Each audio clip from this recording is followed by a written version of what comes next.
थोड़ा सा और बेसिक समझने के लिए मैं आपको मैं क्लास 10th एनसीईआरटी का आपको पेज दिखाती हूँ। देखो उसमें क्या लिखा है।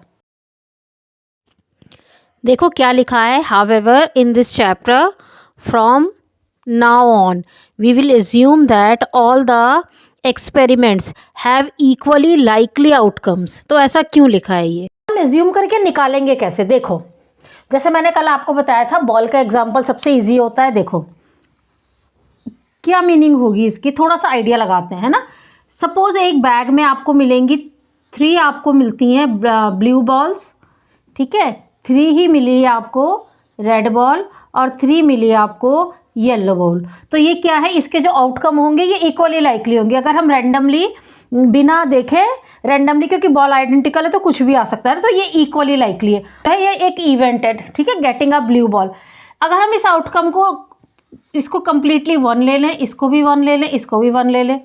अगर आप रेड आने की प्रोबेबिलिटी निकालते हो, probability of getting a red ball, ठीक है, तो हम कैसे निकालेंगे? इसके हिसाब से 1 upon total number of possible outcomes हो गए 3। लेकिन हम इस मेथड से नहीं करते, कभी भी नहीं करते हम इस मेथड से। हम करते हैं प्रोबेबिलिटी ऑफ रेड बॉल निकालने की। हम लोग कैसे निकालते हैं? हम लोग ऐसे निकालते हैं। कैसे?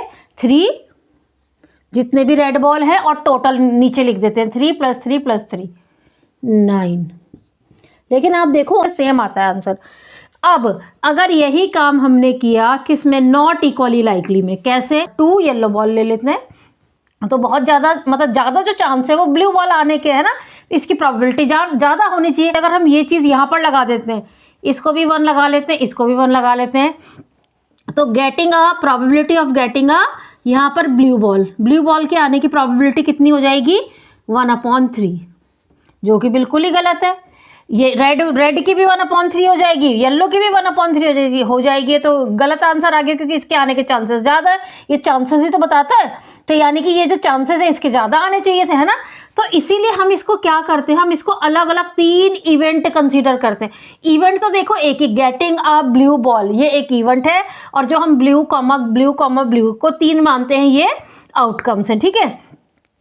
अगर हम तभी हम इसको क्या लेते हैं, 3, हम इसको 3 इवेंट मान के काम कर रहे हैं अभी तक। इसको 1 और इसको 2 इक्वली लाइकली का मतलब है हमने इसको कंबाइंडली 1 नहीं माना, इसको 3 ही लिया है, इसको 1 ही लिया है, इसको 2 ही लिया है। इसीलिए लिखा है we will assume that they are equally likely. अब जो आंसर आएगा वो बिल्कुल करेक्ट आएगा, यानी कि हाफ चांसेस है ना। बिल्कुल सही, बात भी सही है, बिल्कुल हाफ चांसेस है कि क्या आएगा, ब्लू बॉल आएगा।